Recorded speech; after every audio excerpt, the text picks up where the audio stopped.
Hey everyone, today I'm going to be showing you how to pick or set your aperture setting here on your DJI Osmo Action 6. This camera has a variable aperture from f2 to f4. Let's dive right into it.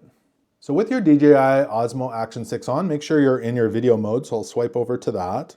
And one really cool thing is on the bottom right hand corner here, you can see what the actual aperture is that the camera is currently in. So mine's at f2.8, but if that's variable, that will actually change as you're using the camera.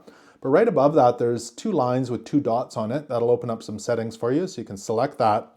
Now this is the basic settings. You'll see it says variable aperture off to the left there. If you're in the Pro mode, it's off to the right, so it's right here. So you can go in whichever way you like. I'll go ahead and select variable aperture. And there's some different options here on the left. So we've got fixed, so that's what I'm on right now, f2.8. So that's like a classic action camera, it says.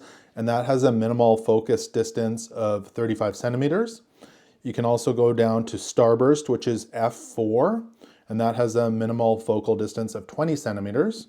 And the other one, if we scroll up here, is auto, which is what I would use the most. And off to the right here, it gives you some variations of auto. So f2 to f4, f2.2 to f4, f2.4 to f4, f2.6 to f4, and then f2.8 to f4. So a whole bunch of different options there depending on what you're after. I'm gonna go ahead and set mine down on f2 to f4.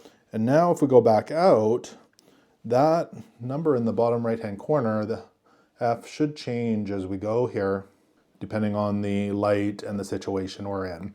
And really it's that easy to set and adjust the aperture here on your DJI Osmo Action 6.